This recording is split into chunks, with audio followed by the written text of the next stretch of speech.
It's Matty Lee here, and welcome to the After Dive Pod. We are here every single week, sharing untold stories from your favourite athletes. Let's get into the episode. Jess Breach is an England and Saracens rugby star and one of the most dynamic players in women's rugby. In this episode, she shares her perspective as a central figure in the game and recovering from injuries and building resilience. Let's take a quick look on what's to come on today's episode with Jess Breach. It was like a full circle moment. Like I was a fan and I was watching them, and now I'm playing with them, about to get my first cap. They were like my idols, like people who I looked up to. Now I have their numbers in my phone. Do you know what I mean? I honestly had the worst game of my life. And I came off the pitch and I thought, that's it. I said, my contract's gonna go. I said, I'm not getting selected for the World Cup. Sorry, buzzing that we finished on Wagon. It's like a buzzing that. We should have started on that.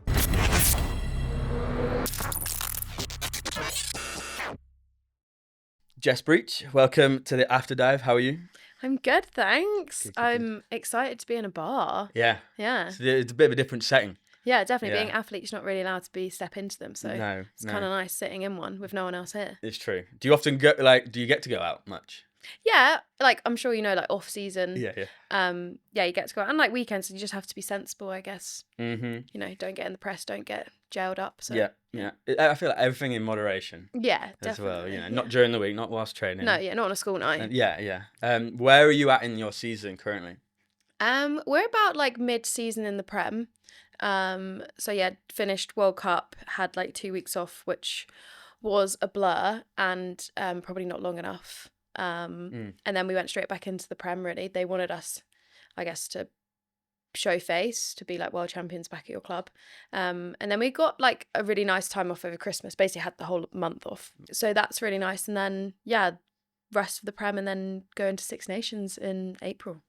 So when you obviously you did the World Cup. What month was that last year? September, October. September. So you only had like 2 weeks off after that. Yeah. What's that like? Because like I've done it where I didn't give myself that much time off after a big major thing. Yeah. And a very successful thing as well. You guys won it. What's that like? And like how do you manage to only have a little bit of time off and just get back into it? Well, the first week was loads of like media, so we like went to Battersea Power Station, like went out, like I went on Lorraine. We went to go and see Lady Gaga at the O2, so there was loads of stuff. And then the second week I actually went to Dubai, so that was really nice. So I got to like switch off completely. Just chilled, like laid on a sunbed, ate real nice food. And then yeah, getting back in, but it was a really short period of time, and I think everyone before Christmas had finally had their like come down from the World Cup, and actually a bit of like depression was thrown around, a bit of like, oh, what am I doing now? What's my purpose? What's my why? So I think it was really tough for a lot of us, because you go back to club and people are semi-professional there, so like you don't start training till 3 p.m. in the evening. Right. Whereas like when we were in camp, like you'd be done by then. Yeah. People were obviously working, like the crowds like aren't that big, and I personally don't think I've seen like an uplift in attendance from the World Cup, but like it might come like later. Yeah. So I think that's really tough as well. But it's been good. Like we're currently sitting top of the Prem, like top of the league. Like we've played some really good rugby. And like now I think I've had a bit of break and I'm finally getting to realise, okay, no, I do actually enjoy rugby again. Yeah. That must be tough, because it's similar-ish to diving in a way that some of the competitions we do are major competitions, and it's a big deal, and all the banners are everywhere, and the whole city almost knows what's happening. Yeah. And then you come back after that, especially doing well. Even if you've not done well, you almost have a like depression for a different reason. And it's I'm laughing about it, but it's not. It's a serious thing, because there's not much advice out there for people, for athletes, about what happens like after these big moments. And obviously there's things out there that you read and you learn how to get there, like it's been done before. Yeah. But then when you're there, no one ever really talks about afterwards. Yeah. And that impact on you as a person and as an athlete. And I think it's important to say what you've basically said that it's not always great after such a big thing, and especially returning to what do you call it, the league? Yeah, like Premier League. Yeah, Prem. The Prem. And you know the lingo. It was actually easier, I actually would say, like from the last World Cup, so 22 in New Zealand, we didn't win, and I personally didn't play that much. I only played like one game. Right. And I actually think that motivated me to then want to win and get selected into this one. So I think losing sometimes gives you that motivation to be like, I don't want to feel like this again. I want to win. Whereas now it's like we've hit that pinnacle of like all of our careers really, to be like, okay, well, what is next? Like the Lions tour first ever for the women's is in 2027, and then obviously the next World Cup's in 29. So it's like, okay, I have got some like small like things to like work towards, but like what's the here and now that I want to achieve? Yeah. And I didn't know this. You mentioned that some of your teammates have got like part-time like jobs. Yeah, at club. Do you have a job outside of rugby? No, I'm full time. Yeah, okay. Yeah, I get paid by the RFU and then club. Yeah. But yeah, like some of my friends are like teachers. They teach at like a private school, and then come to training at like 5:30. That's mad. Yeah. I would hate to train at those hours. Yeah. Because we always train like during the day early, get it done with, and then by like 3:00 I was. Yeah, so it's the same. So when we're with England, you're in like a camp-based environment. So you're in full-time, like staying at a hotel. And then, when we're at club, you obviously it has to be suitable for everyone, which is a shame. But it's like everywhere starts from somewhere. Like the men's was like that probably like 20 years ago. Women's football was like that. And so hopefully we can follow in their footsteps and become like fully professional. Yeah, I have no doubt that I feel like you guys are going in that direction. What's your favourite part of the season? And you're in it right now, right? You're like in competition. We call it competition season. What would you? I feel like it's all competition season. Really? Like literally only have like 5 weeks off. What about pre-season? Yeah, that we have 5 weeks off and then you go into pre-season, but that's still like you're in pre-season for a competition. Yeah. True. Yeah, you've got your mind already thinking about the matches and the competitions. Yeah. What's my favourite part? Probably the end. Yeah. Where you're like, okay, I've done it. I'm done now. Yeah, I can go on holiday. Yeah. Is it always the same sort of timing in the year where you always have time off? Yeah, like June, July. Yeah. Yeah. Oh, perfect. Well, school holidays makes it expensive. Oh no, not perfect. Not perfect. Not perfect. Yeah, we're similar. Not anymore, but I used to dive, obviously. We were similar. It was always around July, August. Yeah. Which is annoying. Yeah. Because everything's really expensive. Yeah, it gets like ramped up by like thousands, and you're like, right, okay, cool. Yeah. But then what you realise when you retire, hopefully in a lot of years' time, that you can go on holiday whenever you want. Yeah, so and it's nice. Great. And you'll deserve it. Yeah. My boyfriend's just moved into a normal job. He was a professional at Harlequins, and he's buzzing that he can like take time off whenever he likes, like literally going to like Dubai next week, and then he's like going skiing in March, and he was like, this is so fun. And I was like, yeah. I'm trading and you're doing all that. Really, Are you going with him to Dubai? No, am I hell? No, great. God no. Yeah. I got training. Yeah, that's true. It's Doesn't true. care about me. Just leave me at home with the dog. Damn, that's annoying. Yeah. What dog have you got?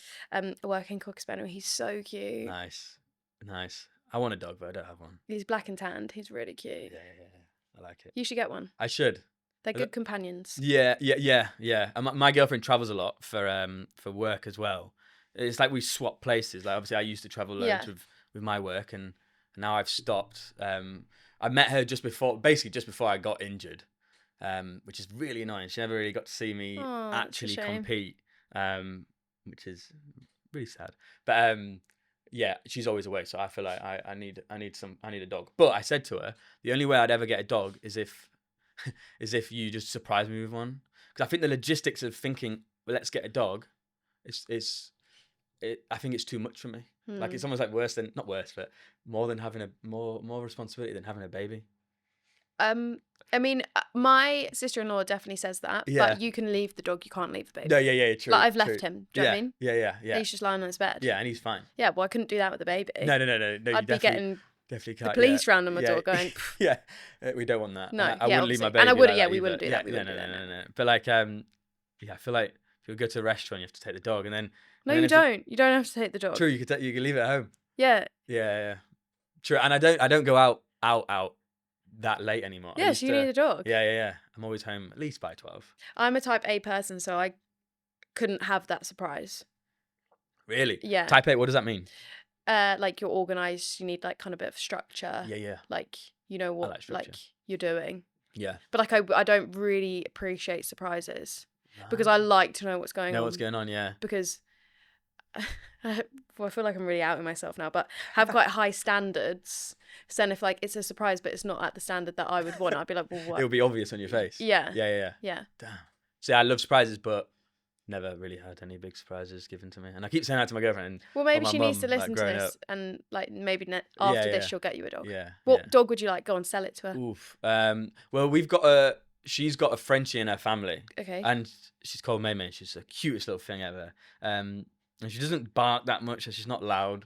And she's proper chill. So maybe a Frenchie, but she snores, and I think Frenchies probably all snore. Yeah. To their squished nose. And would you allow it to sleep in your bed at night? well, this is the thing. Like when we have May May and we look after her, I'm like, yes, 100%. She's and then Molly's like, no, I can't sleep. I can't have you snoring and the dog snoring. Oh, are you a snorer? Yeah. Oh, the worst. Sadly, I know.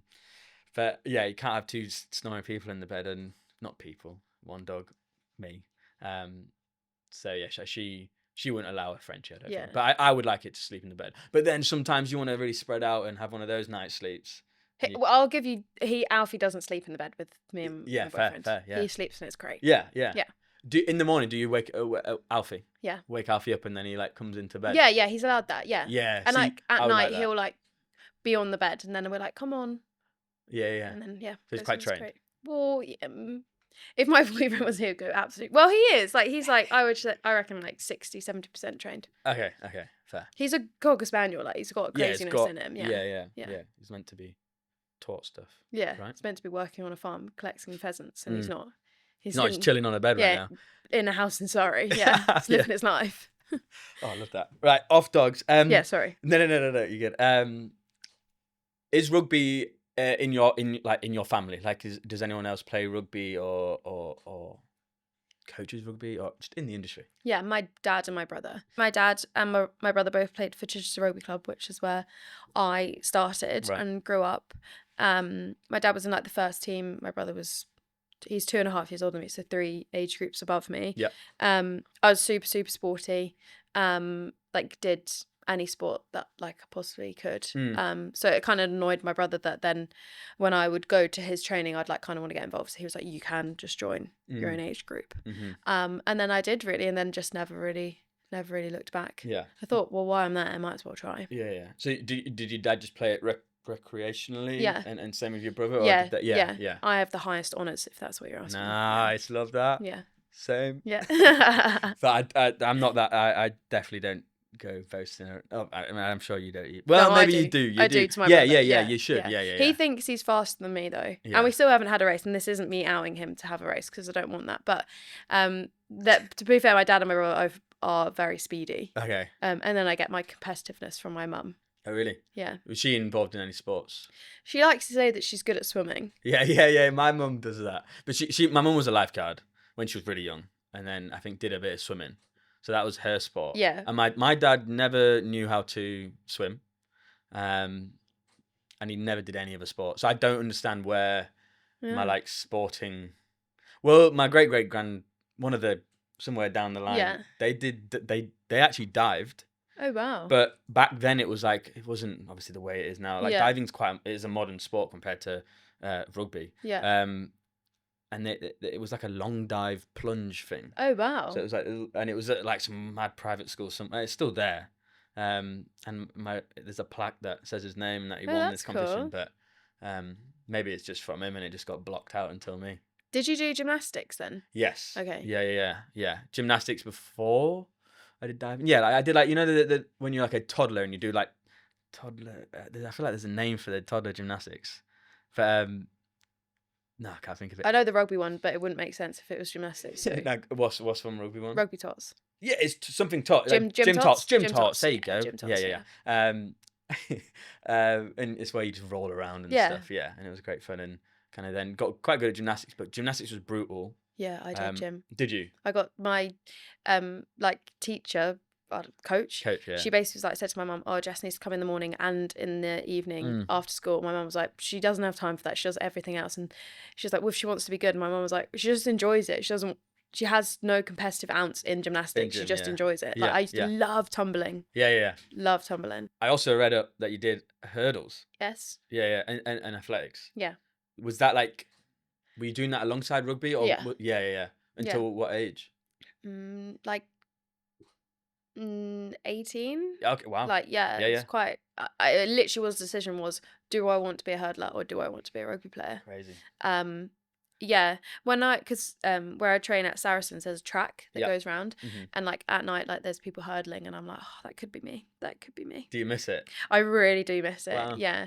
I don't think I would be as like, I don't think I would have gone, well, who knows, but I don't think I would have gone to like the Olympics. I don't think I was that good, but you just never know, because I also always did it alongside rugby. So I always like gymmed like I was a rugby player, always like did running kind of like I was a rugby player, and then like I would do my track sessions like I was an athletic. Oh wow, so yeah. But like I wouldn't like do everything else for athletics. I'd do everything for rugby. And then basically my athletics coach was like, you need to either focus on this or the other, because you can't come with like a dead quad and you can't do training, you can't like have twisted your ankle because like you've got a competition in like 2 weeks. Do you know what I mean? Like, so, but I did really enjoy hurdles, and I was all right at it. It's similar with me. I had to obviously choose between gym and diving, and it was just time wise, like I think I was like going to gym, you know, one day and then diving the next day, and then I think I got like asked to come, like I wasn't that good at a young age, actually, if I'm being honest, at diving. It took a long time for my my skills and what have you to show. So I wasn't anything special, but obviously at that age, they don't. I don't think they know. I started when I was 7. Okay. I don't know if they know if you're good or not, but they kind of can tell if you've got a slight edge to you like or potential, not. yeah. And I'm sure, I'm hoping they did. And to be fair, gymnastics made me cry often, so I think it was a very easy decision. For me, I wasn't a fan of being pushed down in the splits. Okay. Yeah. And luckily, we didn't really have to do that in diving. No. Just pikes and tucks, and that's it. What was your favourite diving routine? Like the dive, like which my favorite dive. Yeah. So, sorry. No. I don't know if it was meant to be called something else. No. Like the flips and stuff. Yeah. My favorite one is well, it is, and it's got to be the front 4.5 somersaults in the tuck position. Oh. And it's where you kind of do a hop and you start. Oh, from like the back you of do the board, the run up. You do a little run, bang. And the reason why that's my favorite dive is because it's my hardest dive I do, and it was like the hardest dive in the world for a while. But there's nutheads out there that do harder stuff now. Oh, really? Yeah. And also I got quite good at it, and it was the dive that me and Tom did at the end of our competition at the Olympics to secure our medal. But it was also, I think 2 years before that, it was I was competing in an individual competition. Yeah. I was actually against Tom as well. And I was beating him, and it was at a home competition. It was in London at the Aquatic Centre, and it was the World Series. So it's a major, but just a smaller version of a major. It's not like the World Cup, but you're still against everyone out of the world or like internationally, and it's more like it's filtered down. Like at the World Cup, there's sometimes 40, 50, 60 people that we're competing against, and you like wilt them out through the prelims and stuff and finals. But at the World Series, it's like 12 people. Okay. So I loved that competition because it was quick and not easy, but it was just quick. Yeah. Some of the competitions can last like 4 to 5 to 6 hours, and you just sat there and you do 6 dives and that's it. Oh my goodness. So you just have to sit there in you have to dry. Some people even get out their Speedos or their costume because that will always stay, I guess, wet and cold, and that's the last thing you want your body getting in a comp. But why the hell was I saying? Why was I saying that? What was I saying just before that? You and Tom were competing. Oh yeah. And I was beating Tom in front of a home crowd, and it was like, I was thinking too much about all of it. I was like, oh my god, this is amazing. I was already thinking way too far past. Like how you're going to celebrate on the podium. Yeah. What we're going to say in the press. And it probably wouldn't even say it. It would be like daily beaten. But because I was thinking about everything else and not the actual dive in hand, it was the front 4.5 somersaults with tuck, and I I had so much adrenaline. I made it so easy. Like I jumped higher than I ever have. I spun as quick as I ever have, and then I flew flying like right onto my back, like proper. Didn't hurt me, but it was bad. Yeah. Like, and it was really low score, and I just remember being like, I fucked it. Yeah. I have absolutely fucked it. But without doing that, I wouldn't have learned to keep my cool. Yeah. Going into Tokyo. I also read online. I've really done my research on you, Jess. You went to the Rugby World Cup in 2010 in England, 2014 in France, and 2017 in Ireland as a fan. Yeah. Is that correct? Yes. That's cool. Was it the male or the female World Cup? The female World Cup. Oh, amazing. Yeah. And how was? That's actually quite mad because I went to. I didn't go to as many as you were a big fan. Big fan. And look, you're now one of them. Yeah, I am. How does that feel? It feels quite surreal. When I got my first cap in 2017, like the likes of like Sarah Hunter, Katie Taylor-McLean, Emily Scarrett, feel free not to know them, but they were playing in the 2010 World Cup. So like it was like a full circle moment. Like I was a fan and I was watching them, and now I'm playing with them, about to get my first cap. And they were like my idols, like people who I looked up to. And now I have their numbers in my phone. Do you know what I mean? Yeah. We're friends now. Yeah, mates, yeah. It's the same Crazy. with me. Yeah, it's the same with me and Tom. Like I genuinely was a fan. Yeah. And I have all his books. No, not anymore. Well, I do, but I wouldn't buy his book now. I might. But anyway. Would you buy his cardigan? No. Oh. No. He made me one though. I'd quite like one. Yeah. If you want to let him know. Yeah, I'll let him know. Or if he wants to come into camp, because quite a lot of the girls do crocheting. To be fair, that would be sick. Yeah. I wish I did that, crocheting, because then I could. But you could come into camp. Yeah. I'd love to see the camp vibes, because camp for us, we wouldn't do it often, but it was really fun, and it was like you got all the like top people together, obviously training, and usually our camps would always be warm weather camps, so it's just to get out of the cold in Britain, and usually we'd go Turkey, we'd go Australia, even. That was the best. We went all the way to Gold Coast for a 2-week training camp. We stayed in service departments. We had per diem every day, which we don't normally get, and it was a stupid amount of money. And we didn't need. I was in a flat with like 3 other divers, including and then me. And I don't know if I'm allowed to say this, but we didn't need to have that much per diem for food. And at the end, we realised we've got a lot of money each, so we just went and bought, like, it was near Christmas, and I remember buying my dad his like Christmas present. Yeah, buzzing. Yeah. With that. Do you enjoy camp? Yeah, love camp. Yeah. I think like you go through phases in your life where you're like, I don't want to go, or like it's hard or it's long, like, especially if like selection, if you're not like kind of in the realm of like being in the team, then it's like it can be a struggle. But like I've got like my best friends like in the team, so like I get to spend time with them. Yeah. I get to travel the world with them. Like you can't really name another job that you can do that in, like other than like sport, I think. Yeah. So that makes it really fun. Yeah. We're extremely lucky to have lived this life of being a sports person. Was there a huge difference in crowd and support since 2010 to now? Yeah. That's they amazing. played at the Stoop, Twickenham Stoop, which I reckon the capacity of 14,000 people, and then obviously the capacity of Allianz Stadium is 82,000 people, and we sold that out. Wow. So like in the space of 15 years, like rugby has really grown. Mm-hmm. And like it was still like, I guess for the girls that played in it, it was big, that they didn't know any different, but like now we know different, so like that's why I think going back to club is a bit tricky.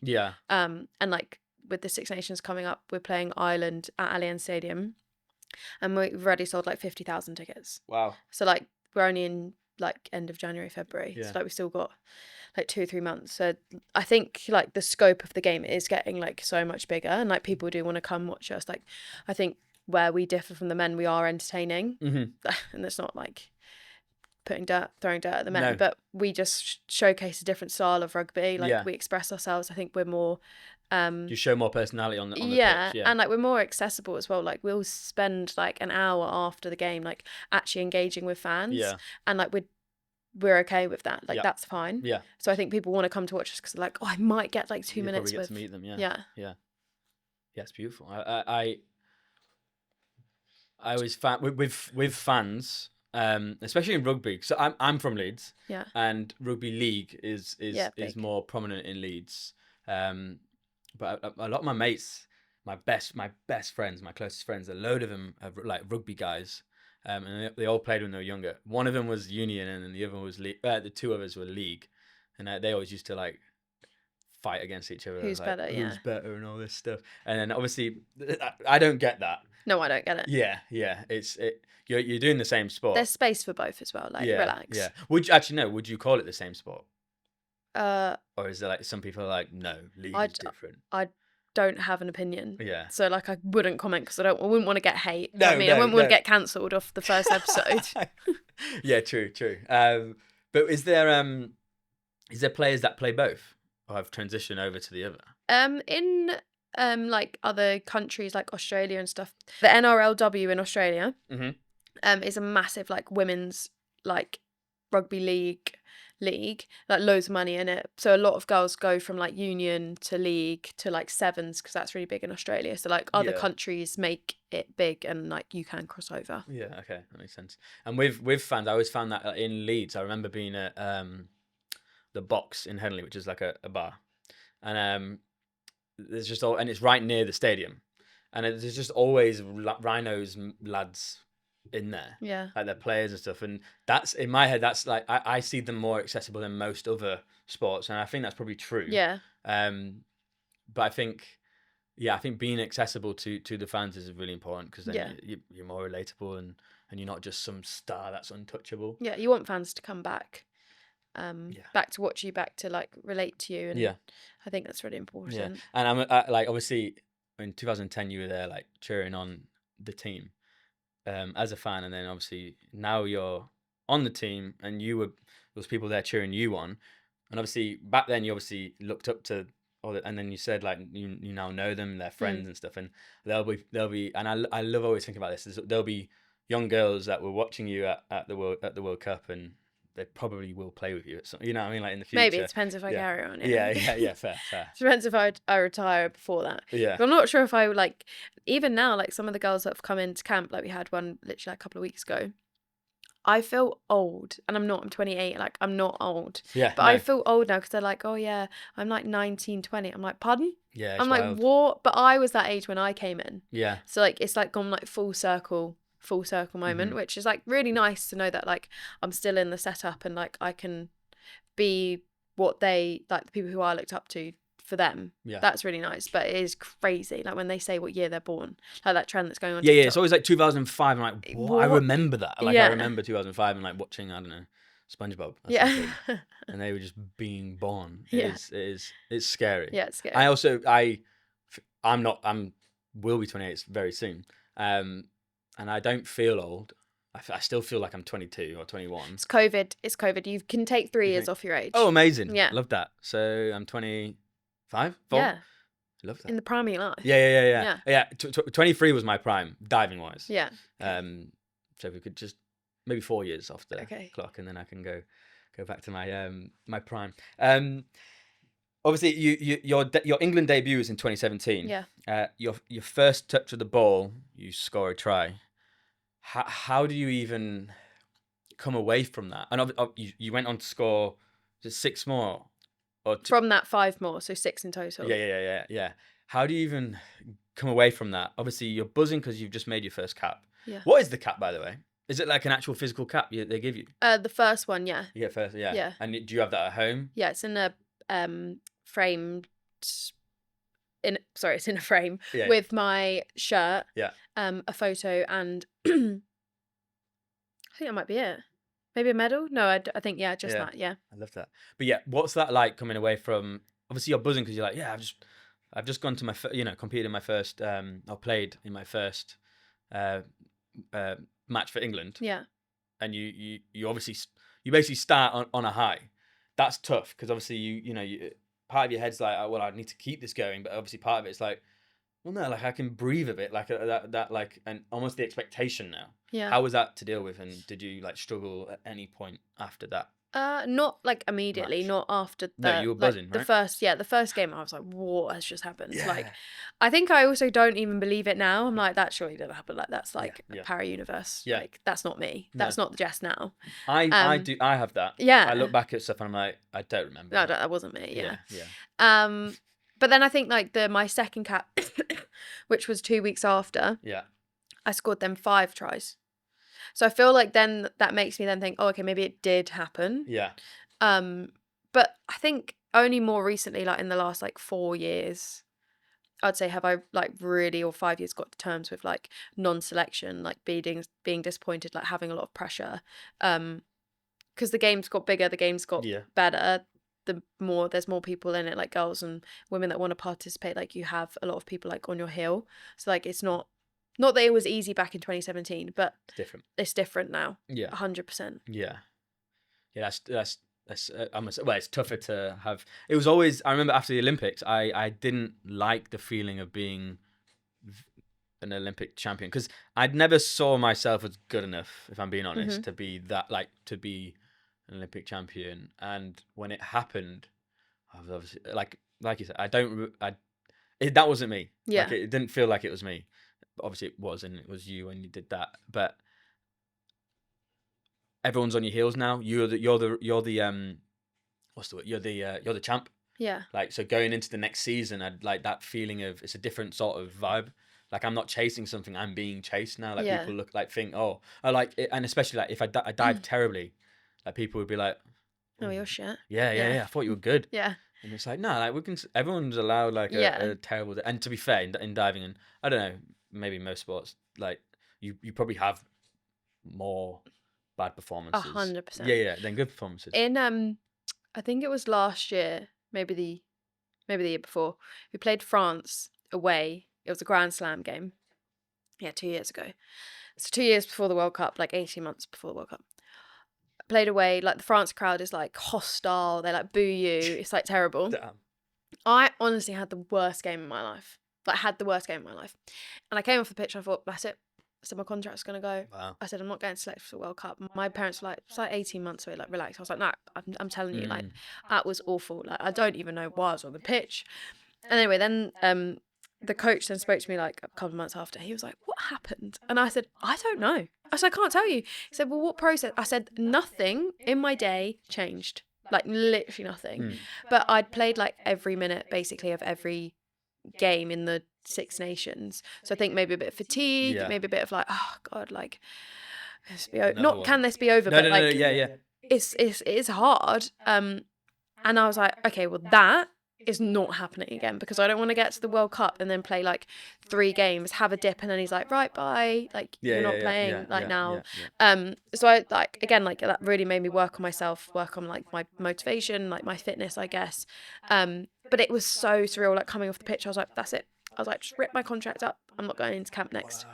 Yeah, it was like I was scary. Yeah, because I was like, that's how I felt. Because I was like, I've had such a bad game, and then like I rewatched it and I was like, oh, actually wasn't that bad. Yeah, in the moment you always feel like it's a lot worse than it actually is, and then you look back at it like maybe a day later or a week later and you're like, okay, it wasn't that bad. And one thing with nerves that you said then, which reminded me, with when I was a little bit younger, still like old enough to be competing internationally and what have you, I used to get really nervous before a competition, to the point where I just wish it was over. Like I just wish time would go extremely quick, and sometimes I see it creeping into my life today. Like even today, I was like, I'm nervous, but then I was like, whoa, because back then I used to rush through a competition, not really think about it, just want it to be over, and then dive like crap, and then look back at it, and then I'm pissed off, and I'm like, not that good, and my ranking's gone down, or I may have not been selected for a comp. But then the way I like dealt with that is that no, like, I am so lucky to be doing this thing, and like I won't be able to do this forever, and I should really just take my time and enjoy every second of it. And then when I changed that mentality, with my nerves, I was able to like enjoy the experience a bit more and take it in instead of rushing through it. So I think as athletes, you sometimes can just, well, in life in general, but you know we rush through things just because we don't like them, or we just, I don't know, it makes you nervous. But if you get through it quick, you probably have done a terrible job. Yeah, we said that in this World Cup, like, be where your feet are, enjoy every Be moment. present. Like, you're not going to have this experience probably in your lifetime again. So, like, what's the point in wishing it away? Yeah. And like, yeah, we had pressure, yeah, we had expectation, but actually we wanted to enjoy it more than anything else. Mm-hmm. Like, that was our biggest goal. Do you ever find yourself on the go with no food and no time? Well, me too. And that's where Huel's Black Edition, ready to drink, comes in hand. It's perfect for those who live a very busy lifestyle but don't have time to think about what's for breakfast, dinner and lunch. Breakfast, dinner and lunch. Not that way around. It's perfect for those who live a busy lifestyle and don't have the time to think about what's for breakfast, lunch and dinner. Huel's Ready to Drink Black Edition contains a whopping 35 grams of protein, 26 different essential vitamin and minerals, and is also low in sugar. By using the code MATTY, that's MATTY, you'll be saving yourself £10 when ordering online. Or alternatively, visit huel.com/Matty, save yourself a bit of money, and you'll also be helping out this podcast. Big thank you to Huel for sponsoring this podcast. Let's get back into the episode. Time doesn't stand still. And sometimes what am I trying to say? Basically, when I used to get really nervous in competitions, I used to think, like, outside of this pool, there's probably someone going about their normal day and has no idea I'm here doing this big thing that's really important to me. So in the terms of things, it's not that important. Yeah, I agree. And like, you just gotta like relax and and like you say, be present and enjoy it. Injuries. I'm presuming, not that you look like you've had injuries. But yeah, I came in with a limp. Yeah. Rugby is obviously a full contact sport. Are there any serious injuries you've ever had or dealing with anything currently? I can reel them all off if you want. Yeah. We've got time. I've broken my hip.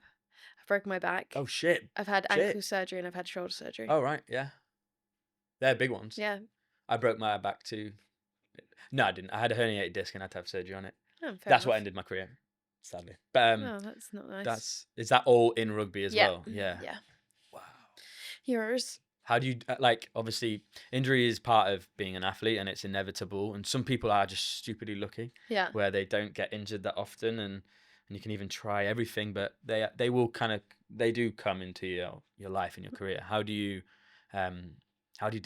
deal with such major surgeries as well? Well, I didn't. So on my back and my hip, I didn't have surgery. Right. Still major injuries. Was like, I think if I'd had hip surgery, I would have been. I'm not doing it anymore. Yeah, surely. But all of mine have been like freak accidents. Right. So like, I don't take any of it as like, I'm not like fit enough, I'm not strong enough, I'm not robust enough. They've just been like incidents that you can't stop.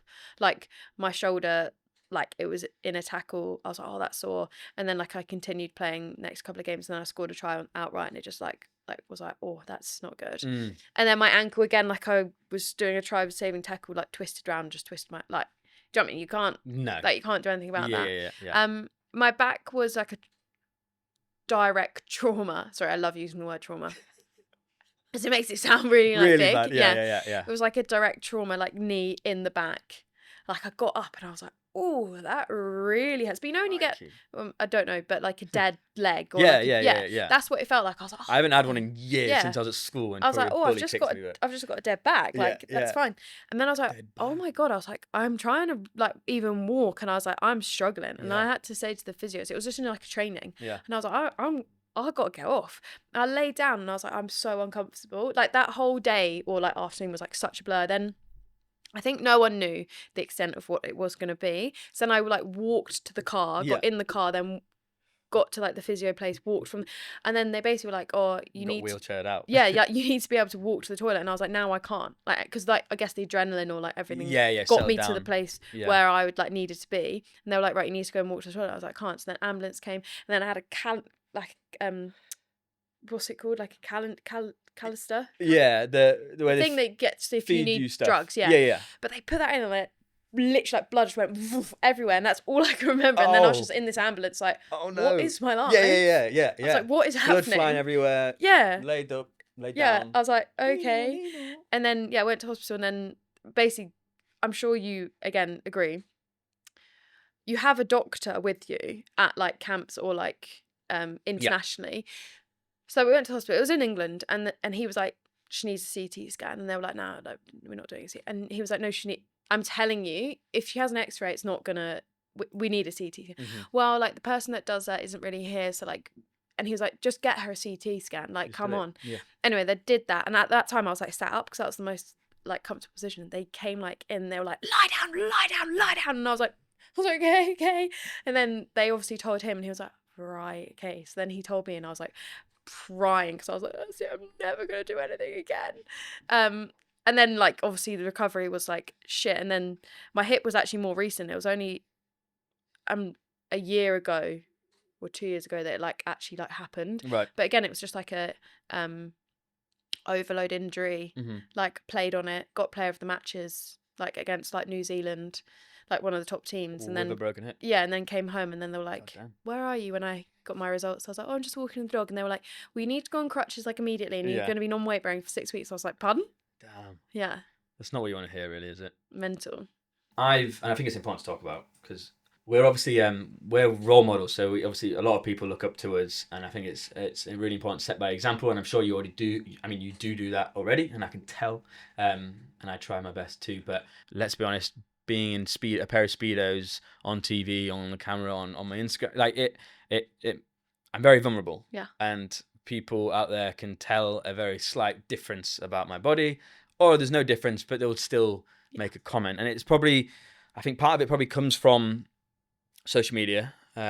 Is obviously a great place sometimes, and it's a terrible place the other times. And also, like, I think back in the day, I think it's different now, but I remember being called fat, and I wasn't fat. I've never been fat, but I remember being called like fat. Oh, Matt, you've put on a bit of weight over off season. You've got a tire around you, and I was as a lad, it's like, oh yeah.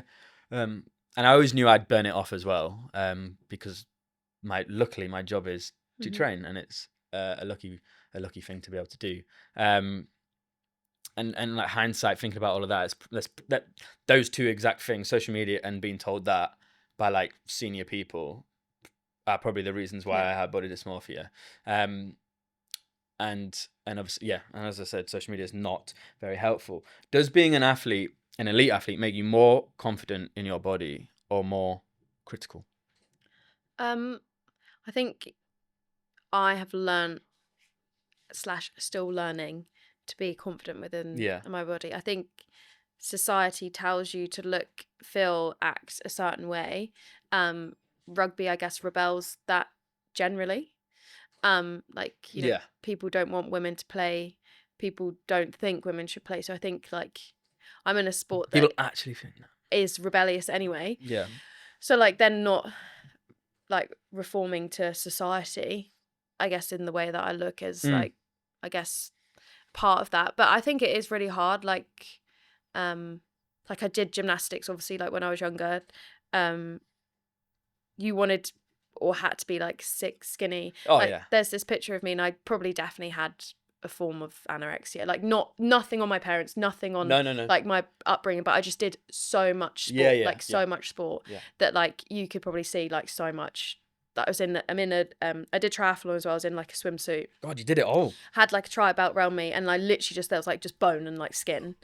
And I think like I've really tried to be happy within my own skin, but it is really hard. Like people judge you, and like you have to just go, okay, whatever. Like you're probably just sat at home typing on your laptop. Like, but that also doesn't mean that their life isn't worthy of anything. No. So it's like a really hard thing to get right. I just hope that I portray and give the picture of like you can be and act however you want to be, as long as you're like nice and kind to people. Like I think that's all that matters in the world. Like you can be whatever shape and size, like as long as you're happy and you're being kind to other people, like that's really important. I think like social media goes up and down of what to be, like, you know, it claps plus sizes, it claps like being really super skinny. Like there is a space for anyone really, but it's just being healthy. Like you can tell my profile, I am feeling uncomfortable talking about it, but it's more just like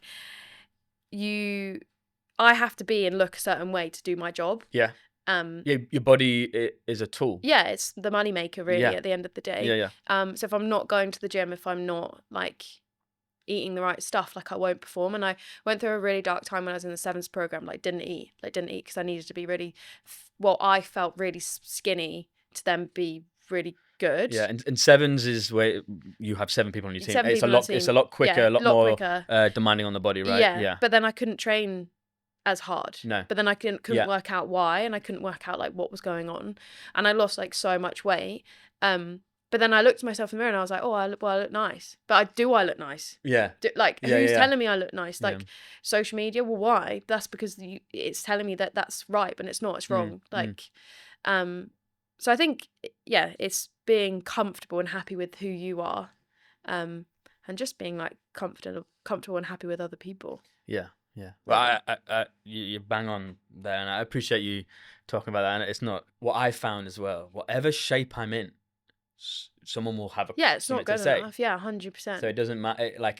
As long as I'm a good person, and I agree. Morals is everything to me. If you're a nice person, well, no, people just should be nice people. Yeah, 100%. Just stop wasting your time on commenting on other people. Yeah, even when I walk the dog, going back to the dog, and I smile at other people, and I go morning, and they don't say it back. I think, sorry, what's happened in your morning that you haven't given me a smile or a smile back? Is that really that hard? Yeah. No. Just go morning. Yeah. Even if you don't mean it, I don't care, but it makes me feel better. Yeah, that's it should make you feel better. Yeah, 100%. That's quite a Yorkshire thing too. In Leeds, everyone, not just you find pockets of nice people everywhere, right? But back home, for me, you just walk anywhere. You're right. Morning, and I love it. And it's so nice. I did a rant about it on Instagram the other day, and one of my reasons why I'm moving away from London is a little bit of that. Everyone's too busy, but I get it. Everyone's too busy. But are they? Are they too busy? True. Sorry. Who knows? Are they too busy? They're not. Yeah. They're just too self-centered. Takes 1 second to say, you're right. Yeah, or smile. Smiles are infectious. Yeah. All right, we're now going into the part where I ask you some fun questions, so it's nice and chill and light-hearted. What's the least fun you've had as an athlete? Non-selection, I guess. Yeah. That's not fun. No. And having to watch. How do you find out? Is it an email, text, ring? We get a meeting. You get a meeting, or he rings you. Depends what where you are. If you're in camp already, he'll try and catch you in face to face. And if not, then he will ring you. So I guess that's that is the toughest bit, really. If you're in camp and he pulls you to you see him coming, do you you secretly because it could be either or. Yeah. You don't know. Oh, it could be great work, great. Yeah, work. But I guess if you've been playing, yeah, you're a bit oh, okay, well it's got to be more hopeful. But if obviously you haven't, then you kind of know. But say that France game, if I had a game the next weekend, I knew if he was walking over to me, he'd go, Jess, you're getting dropped. Yeah, we're in the camp, and they said we're dropping you. Do you immediately go home? No. So it depends what role you play. He tells you in the beginning of the week, and then you won't go home till Wednesday, Thursday. Okay. So because you still have to train against the team, to help the team prepare. Yeah, true. But also you might then be a travelling reserve, so you might actually then travel with the team in case someone gets injured. You're then involved. That makes sense. Best, you kind of answered this already. Best place you've been with rugby? Australia. Yeah, Australia. What places have you been in Australia? Sydney, Brisbane, and the Gold Coast. I went to the 2018 Commonwealth Games in the Gold Coast. You did? I was there too. Ah. Shit. Didn't see you. It's too big. Let's be honest. The villages are massive. Yeah. And the teams are huge. Yeah. Just probably, was that sevens as well? Yeah. Yeah. How big was the team? Obviously 7. But 12 if you travel. Right, yeah. 12. For 13, yeah. Yeah, so that was fun. It was a great Commonwealth Yeah, we got a bronze, so that was quite big for the programme. Yeah. That was really good. I dived terrible. My parents all flew out as well. I felt terrible. That is the worst. I think parents' pressure. Especially I don't they've been to ones in Budapest and stuff where I've done not that well, and it's you got a nice it's a little weekend trip. Yeah. But Australia is just a commitment to get to. Yeah. And I felt so bad, and my mum even cried at me, and I was like, oh, but not crying I think she was just upset for me. Yeah. Because it's a long story. I was training really freaking good and got injured 2 days right before the comp. And I was gutted. This is a good one. I heard you like Wagamama, so what's your Wagamama order? I love Wagamamas. Nailed it. I love Wagamamas. You don't understand, it's literally my happy place. Yeah, really? Yeah, honestly. Love that. People are like, you're so strange. I'm like, no, you know what you're getting. Yeah. Every single time, the quality does not differ. I've never been to a Wagamama's restaurant and thought that wasn't good enough. Really? Yeah. Wow. So I get chili squid. Yeah, Unbelievable. always. Yeah, yeah. If you don't get it, I always. think you're an amateur. Yeah, yeah. I say this then varies depending on how hungry I am and depending on how many people I'm going with. I like an ebikatsu, Yeah, which is the prawn and breadcrumbs. yeah, I love edamame. yeah. I don't mind the salt or the chili garlic salt. Don't mind. Whichever. I love the wok fried greens. And I Healthy. love the vegetable gyozas. Is it? I like the duck ones, the fried. Pescatarian, so Fair. Yeah. So no, Not my don't be mate. having that. so I don't mind any of them. Yeah. Then we get to the main. Every single time I get a prawn rice curry.